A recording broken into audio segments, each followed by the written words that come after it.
good fall, but there was some, we had our strong points and there was a couple of learning points. And we really need to like get back together. We can't operate in silos. We can't have 80% doing one thing and 20% doing another. So this is just about all of us making sure we're on the same page so that we can have the best student outcomes. Okay?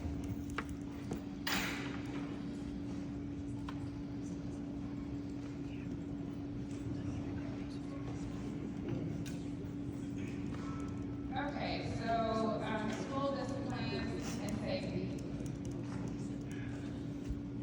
I'm not going to read all of these, but just a couple. School administrators, teachers, staff, and ensure safety for everyone. That's kind of self-explanatory. The student code of conduct, most students don't read it, but parents have signed it when they register the handbook, when they register their kids. So a lot of parents might say, hey, this wasn't out there, we didn't see it. Well, they just didn't read it. Our Lakeridge student expectations, that's kind of what we're going to dive into today. Okay, so the headphones. This is kind of a gray area, but we want to ensure that students aren't using their headphones.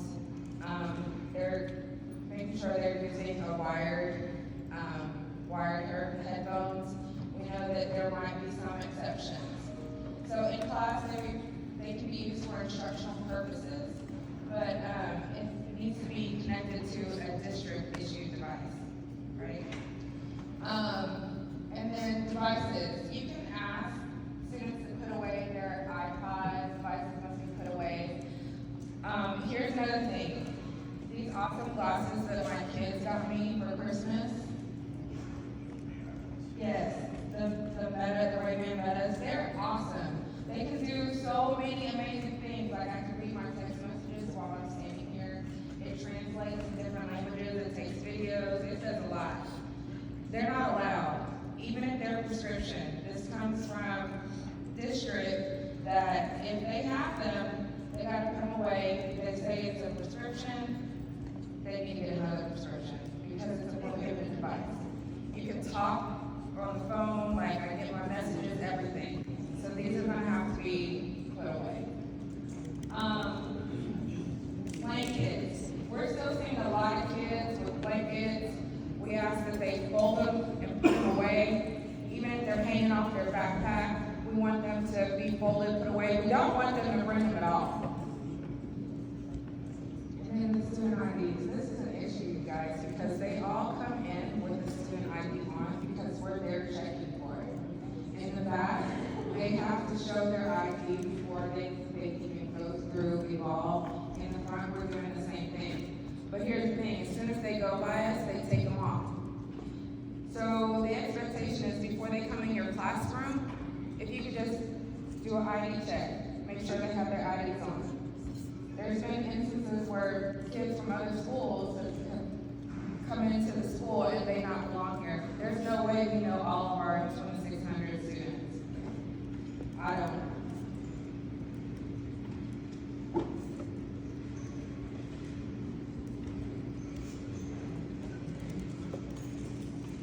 Okay, so here's the one change that has been made. You guys know that after the fifth offense, it's 30 days of PPP. We have kids that are already there. Like, it's crazy. This takes up a lot of our time with cell phone devices. But now on the third offense, kids are no longer going to be able to get their phone. A parent has to come and get the phone. Third offense beyond. So don't tell the kids like if you don't know what offense they're on, just be like you may or may not be able to get it after. We are gonna grandfather it in. So if they on their fourth offense, we still have to notify parents. So we're not gonna have parents come get it like on their fourth offense. Like say tomorrow someone gives their cell phone as their fourth offense. We're gonna give the parents us the opportunity to say, hey, going forward, after this, we'll have to come here.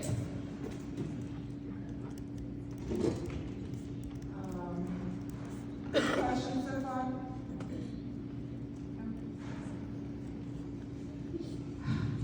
Dress code.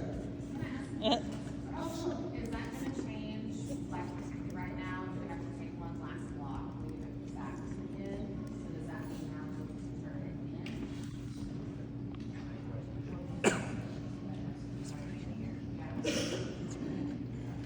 That's a good question. So, if you don't know, if it's a kid that you know you always take your cell phone away, you could probably you can see it. You could probably reach out to your AP to see, like, if they have a cell phone, they gotta go to a barber. Maybe someone can check, but the barber's not gonna be the excuse, or at the end of the day, it's not gonna be the excuse. If they're at that point and the parent has already been notified, then the parent needs to be responsible. If it's not that day, then that's on the parent. They have till 3:30 to do it.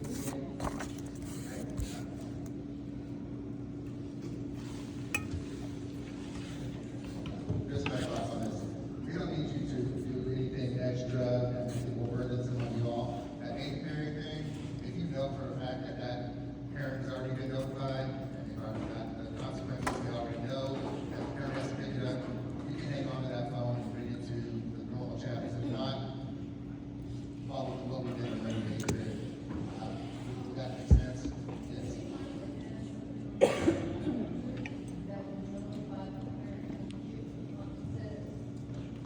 Try this. Yeah, we're gonna make them see this work harder, because they do have a good point. So at the third is when they put it in student, with the third offense stay, and this will have to be picked up by, it's automatically done. That's a message. So that's just another way that we notify them if it's already gone out. The third one, that notification is gone. Typically, though, we want to make the assistant principal make that notification. But again, at 8th period, do what you can, be as diligent as you can, but don't stress about it, right? Okay, any other questions? I'll give you a question in the back here.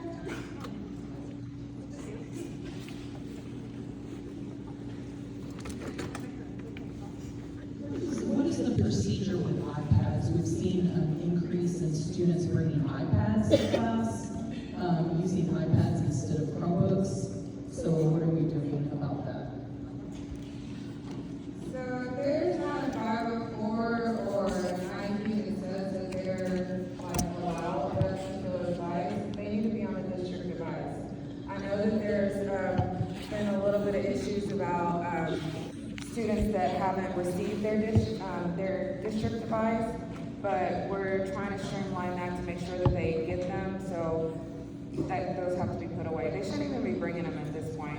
I know sometimes some of the kids will bring them if they're athletes, they want to have it, if they have a game later or something. Yes. They won't get off of them, or Yes. give it back to them at the end of class, or? It's the same procedure as a cell phone. Okay, but we don't have anything to put them in, so we just take it up to. Whatever your or AP. Okay, okay. Any other questions? Okay, so dress code. This is a tough one because I know for myself, I see kids walk into school one way, by lunchtime they have something totally different on. But if you could just help us out when they come into your classroom, if it's inappropriate, if it's not within dress code, send them to the nurse or AP. Absolutely no blankets, pajamas, or sleepwear. We don't have the bills, or maybe they wear house shoes. Sagging, that's kind of a thing. Well, that is a thing here.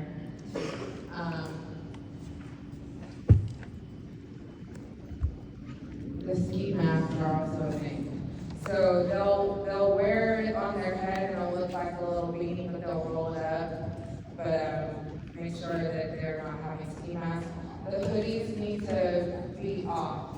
So when they have their hoodies on, this is where they're hiding their earpods or their beats or something. So we just want to make sure that we're all in line with that. It makes it a lot easier. I know sometimes even last year I didn't understand. I'm like, well, they came through school looking like that. They don't. They know how to do it. They don't have any of that stuff on, or like they have their earpods and all that stuff is away when they come through a wall. And then as soon as they pass us, they make all the changes because they don't think that there's going to be any consequences for that. But it's really getting out of hand.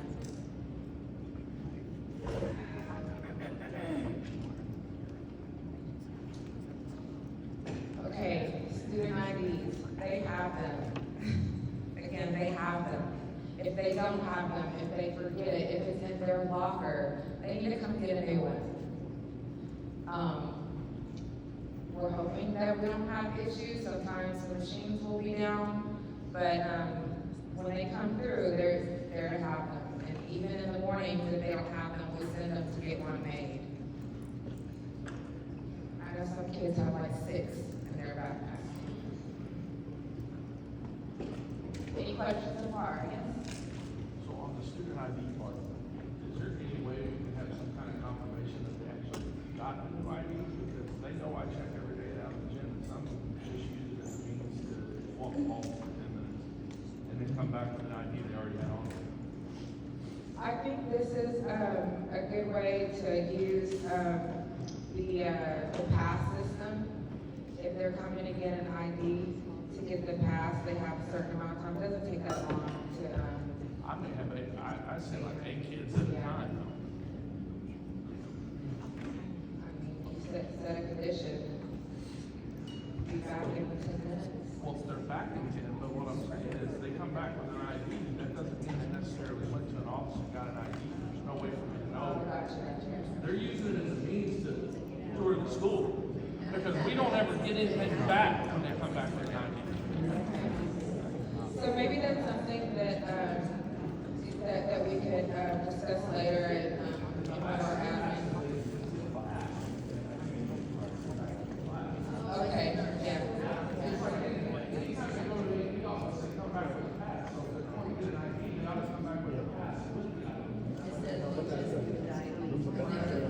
Definitely, that's something that we can definitely do. That's easy. So, if you send a kid to get an ID during the school day, our admin secretaries will make sure that they have a pass to get back to class. That's easy. Any other questions? I have noticed that kids have been pausing each other's timers. So when they leave and the 5 minutes start, they'll be like, hey, pause the timer. And the kids will, I don't know, I didn't know that they pause timers, but that's something I'm not going to micromanage. And I'm like, what? But they've already figured out a way around those timers. So like, So that's, not allow them to pause. so the question is, students are pausing each other's timers or checking each other in? That, this is new to me. How, I wouldn't even begin to know. So, I'll have Mr. Carter speak on that. I have the lab. You know, they're so good at getting around all these things that we really want to do something so difficult. So, yeah, the kids are going to be creative. They're going to be able to do things. I will give the student introduction to see how, because they should be able to pause their passes.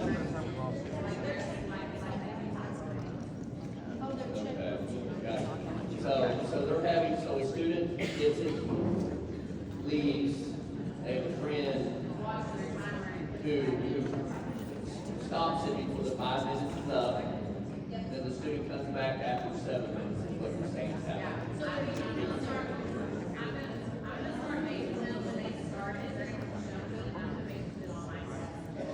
Yeah.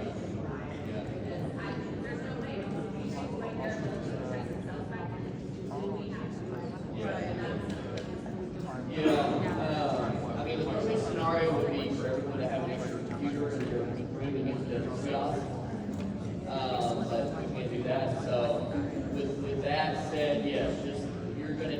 keeping, and again, this isn't track, it's engagement work for you guys. The whole pass system was, part of it was to alleviate you guys having to stop class, time passes, and all this and that. So we want to still use it, the system is working great, but there are some bugs here and there. And yes, the kids are getting around things. And I've been told there's kids that have collected every color pass. Whether they, I don't know how they do it, some of there's teachers that have lost their passes for whatever reason. And they collected every color pass and they will get out of class. So, yeah, we'll work on that. Let me check on the policy. So you're saying the actual policy though, it's just checking on them? Okay, yeah, 'cause they should be on policy. So it's just checking. Yeah, that's just a teacher thing, you just have to watch, really. Maybe have to put their computer before they get to pass, have to put it in the test. Yeah, yeah. Okay. We have another question. A comment?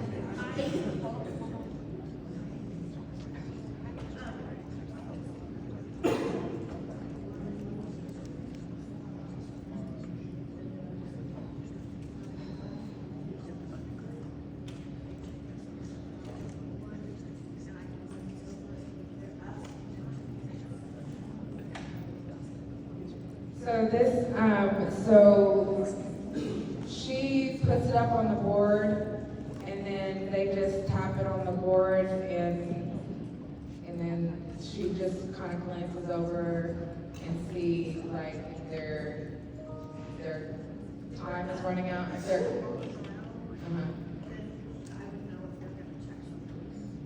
Okay, so she's saying if they're up and walking around, she would see that they're trying to check someone else in.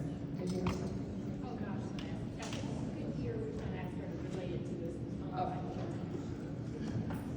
Okay, so are there any other questions about that? No. Okay, so school day starts at 7:25, we know that. The expectation is that they're in their seats when the bell rings. So we want to make sure that we're still not standing at our doors, letting 5, 10 more people come in after the bell rings, because then the expectation is I got 2 or 3 minutes after the bell rings. They need to get a tardy pass, so please don't let them in after the bell rings, even if they're running down the hall. Because here's the thing, if you've never seen like the commons right here on the first floor, it's an act of Congress to get those kids to move. I will literally go in the middle of their group and they'll talk over me. So they're talking, they're lollygagging, they just need to go to class. So please don't allow them to come in late.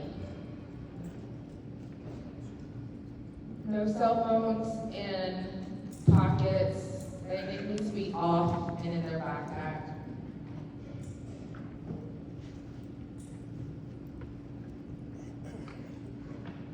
This is kind of just what we've gone over. Kind of just common sense. Disrespect of any other person is not allowed. Students should not request to leave classroom during the first 15 minutes or the last 15 minutes of the class period.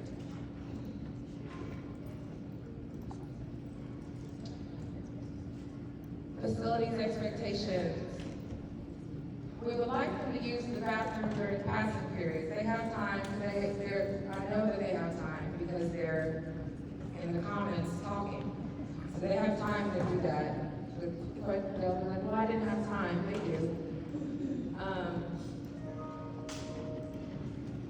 So what they'll also do is they'll go use their cell phones in the restroom. So in the past, what I've done is if a student needed to go to the restroom, they left their cell phone. But the thing is they're not even supposed to have their cell phone on their person if it's in their backpack. Why do they need to take their backpack to the bathroom? I know sometimes girls may need to take something with them, but a whole backpack is not what it is.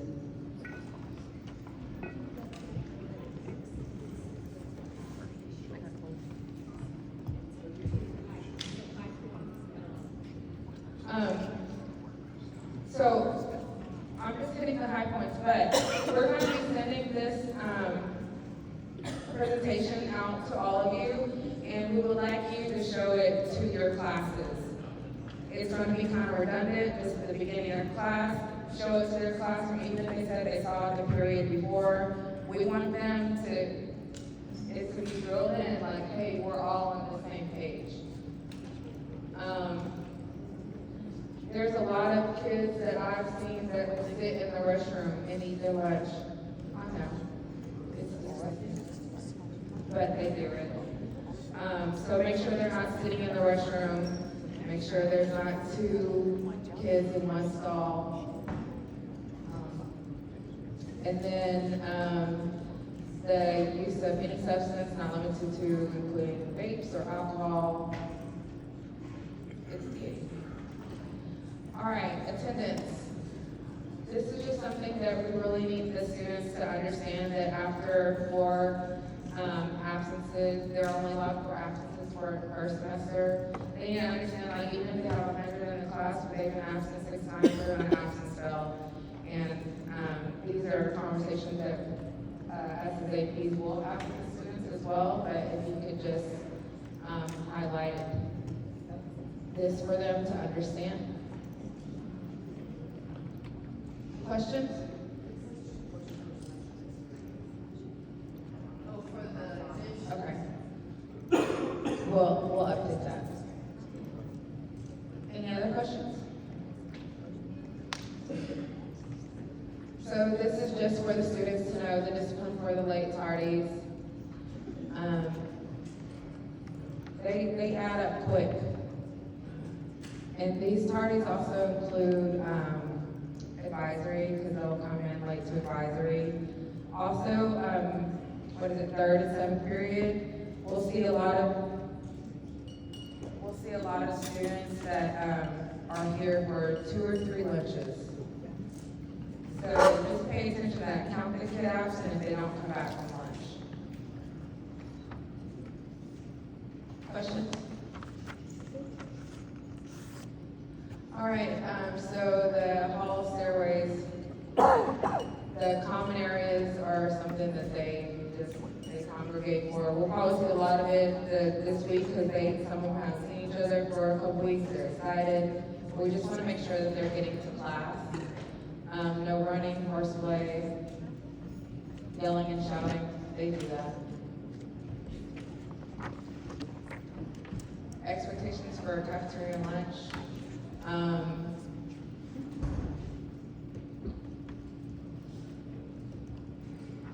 No cell phone during breakfast or lunch. It's a closed campus, so no food deliveries. They try it. Especially when I see kids coming in with McDonald's, and I know the parent has them dropped off each and every day. If they have received a delivery, the food will be confiscated and they'll get a referral. Students should not be in the hall, the stairwells, or gym area.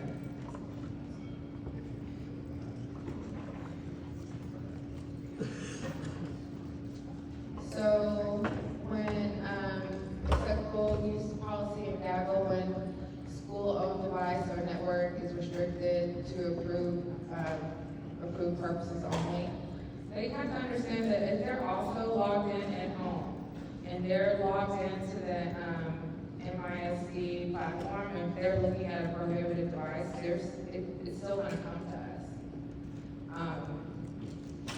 Some of the clapback will get is like, well, they were at home, but they were still using the MISD platform. Questions? Okay, after school dismissal, games and events. Students need to know where their buses are. The buses leave at 3:02.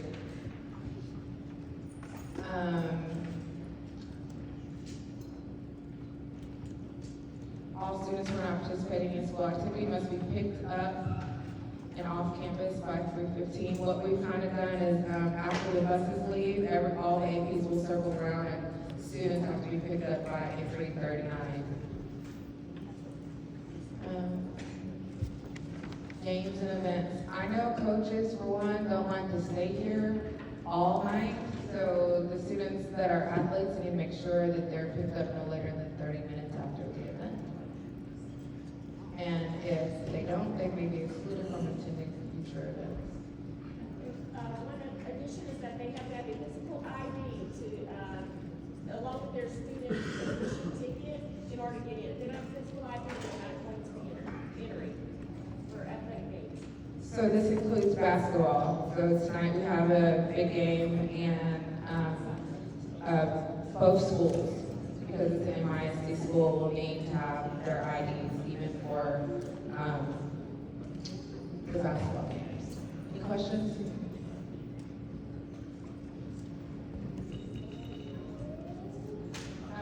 So the exterior doors and locked doors, when they go through an emergency exit or a door that literally says stop, do not exit, and they do, and the alarm sounds, I don't know, it's clear.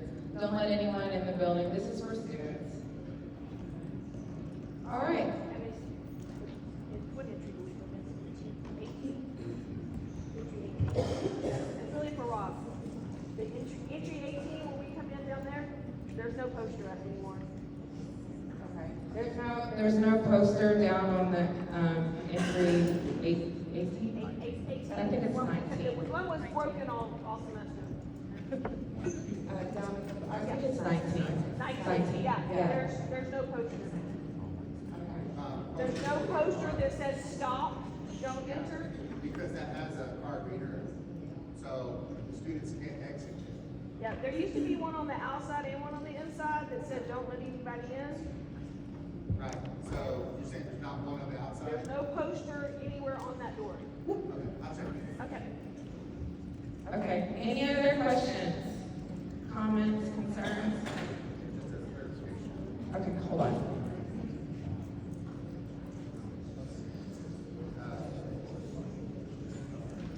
Clarification that I kind of heard was, the student doesn't return after lunch to count them absent. I don't think that we're doing that. And the reason is because our absentee rate needs to stay level intact. That's just writing them a report. Like I said, they read their class, you saw them, and they don't come back with their lunch, it's just a report.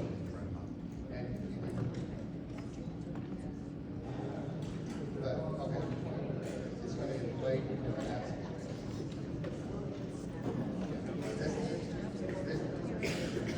I mean, because they were there for 75% of the class, so.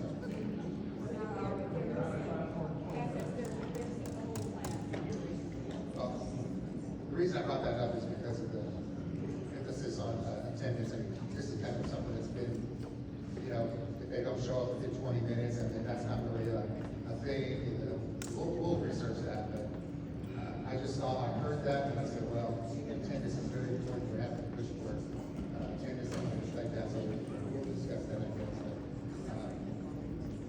The other thing, before, I don't know if we're ready to take a break, but if you do not receive your teaching card, and they were here on the 19th, there's a few of you still left, stop by my office at some point, so I can exchange your teaching card, okay? So if you're not doing your system, better, and everyone needs a new card, so make sure you take care of that sometime today or in the near future, next couple days. The new cards are thick, so you're actually gonna have to keep it separate. But, okay, so any other questions, comments? All right, thank you, guys.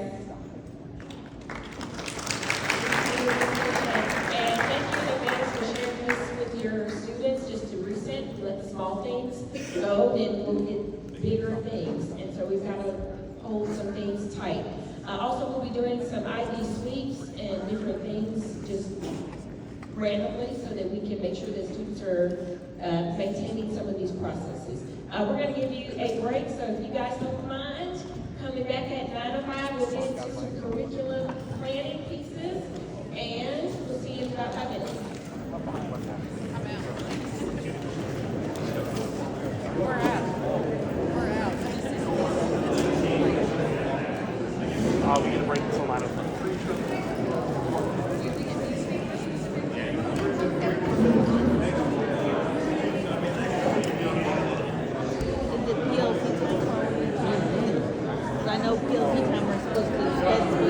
shot. No shot.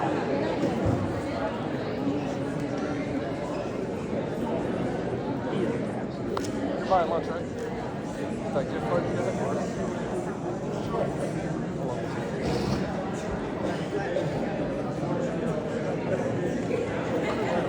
I'm gonna go yell.